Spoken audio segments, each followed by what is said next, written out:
Hi అండి, అందరూ ఎలా ఉన్నారు? నేనైతే చాలా బాగున్నానండి. ఈరోజు వీడియో ఏంటి అంటే మా పెద్ద బాబు శశాంక్ పుట్టినరోజు అండి. ఇవాళ వాడి బర్త్డే కాబట్టి ఇంకా వాడికి ఇష్టమైన మటన్ బిర్యానీ సేమే చేశాను. ఈరోజు స్కూల్కి అయితే వెళ్ళలేదు కాదు, స్కూల్ హాలిడే ఉంది. అందుకని చెప్పి ఈరోజు ఇంటి దగ్గర ఉన్నారు. ఇంకా వాడికి ఇష్టమైనవి మటన్ బిర్యానీ అంటే చాలా ఇష్టం మా వాడికైతే. ఇంకా అదైతే చేస్తున్నాను, ఇంకా సేమియా కూడా చేస్తున్నాను. నేను చేసే విధానం అంటే మటన్ బిర్యానీ నేను ఎలా చేస్తాననేది చిన్న వీడియో అయితే మీకు షేర్ చేశానండి, చూడండి. నేను చేసే ప్రాసెస్ అనమాట. అది సింపుల్గానే అనిపిస్తుంది నాకైతే. ఇంకా వీడియో చివరి వరకు చూడండి. అలాగే ఈ వీడియో చూసిన వాళ్ళు మా బాబును కూడా బ్లెస్ చేయండి. ఈరోజు బర్త్డే కదా, మా బాబును కూడా మీ బ్లెస్సింగ్స్ అనేవి కావాలి, బ్లెస్ చేయండి ప్లీజ్. వీడియో అయితే కంటిన్యూ అవుతుందండి, ఎక్కడ స్కిప్ చేయకుండా చూడండి చివరి వరకు. వీడియో నచ్చితే మాత్రం వీడియోకి లైక్ చేయండి. మా పెద్ద బాబు అండి, మా పెద్ద బాబు పేరు శశాంక్ అనమాట. ఈ రోజు బర్త్డే అండి. ప్లీజ్ మా బాబుని మీ అందరూ బ్లెస్ చేయండి. ఈ రోజు మా బాబుకి ఇష్టమైన మటన్ బిర్యానీ అయితే చేస్తున్నానండి. మా బాబుకి అయితే చాలా ఇష్టం. ఇంకా ఈ రోజు అయితే స్కూల్కి అయితే లోకల్ హాలిడే ఉందండి, అందుకే ఇంటి దగ్గరే ఉన్నారు. ప్లీజ్ మీరందరూ కూడా మా బాబుని బ్లెస్ చేయండి. అలానే వీడియో కంటిన్యూ అవుతుందండి, ప్లీజ్ చూడండి. నేను ఎలా చేస్తాను అనేది బిర్యానీ షేర్ చేస్తాను, ప్లీజ్ చూడండి.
ఇదైతే మా అమ్మ వాళ్ళ ఇంటి దగ్గర నుంచి తెచ్చుకున్నానండి.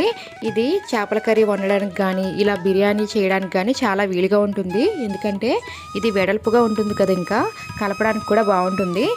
మా అమ్మ వాళ్ళ ఇంటికి వెళ్ళినప్పుడల్లా ఇలా వంట సామాన్లు చాలా ఉంటాయండి. అంటే పెద్ద పెద్ద గిన్నెలు అవి ఉంటాయి కదా, అవి పట్టుకెళ్ళమని ఎప్పుడు చెప్తూ ఉంటుంది. కానీ ఈసారి వచ్చినప్పుడు పట్టుకెళ్తానని చెప్పి అలా గడిపేస్తూ ఉండేదాన్ని. ఫైనల్గా అయితే ఇంకా ఇది పట్టుకొని వచ్చాను. నా వీడియోస్లో 1-2 సార్లు చూసే ఉంటారండి. ఇదైతే నాకు బాగా నచ్చి తెచ్చుకున్నాను. ఇప్పుడు బిర్యానీ కూడా ఇందులోనే చేస్తున్నాను. చిన్న చిన్న గిన్నెలు అవన్నీ ఉన్నాయి, కానీ ఇలాంటి పెద్ద ఉంటే మనం కొంచెం ఎక్కువ ప్రిపేర్ చేసుకోవడానికి బాగుంటుంది కదా. ఇప్పుడైతే ఇందులోనే చేస్తున్నాను.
నేను రైస్ తీసుకునేటప్పుడు ఈ గిన్నెలో కొలిచి తీసుకున్నానండి. అందుకనే మటన్ ఉడికించిన వాటర్ కూడా ఈ గిన్నెలోనే వేసుకుంటున్నాను.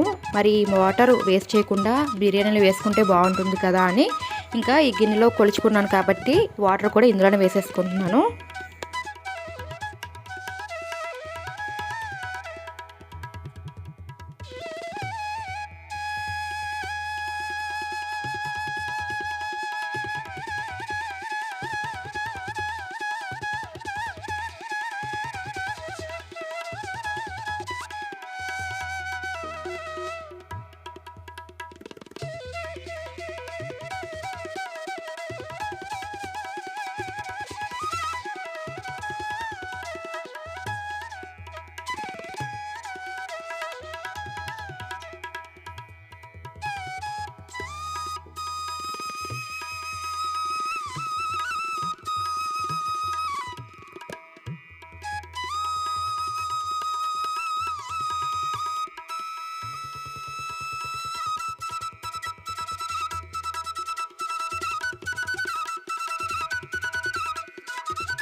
బిర్యానీ చేయడం అయితే కంప్లీట్ అయ్యిందండి.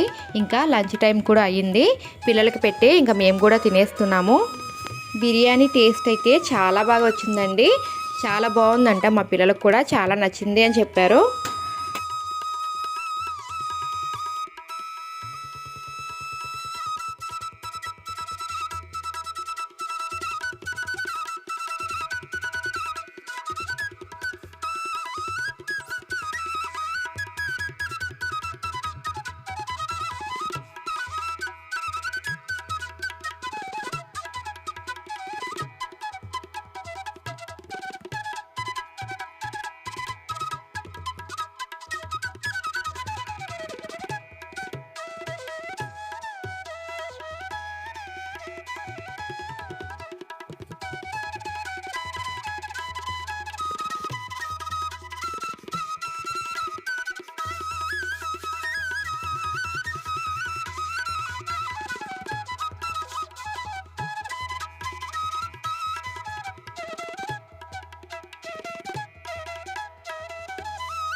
ఈ వీడియో అయితే ఇంతేనండి. ఈ వీడియోని చివరి వరకు చూసినందుకు చాలా థ్యాంక్స్ అండి. వీడియో నచ్చింది అనుకుంటే ప్లీజ్ వీడియోకి ఒక లైక్ చేయండి. అలానే మన ఛానల్ని సబ్స్క్రైబ్ చేసుకోండి ఫ్రెండ్స్.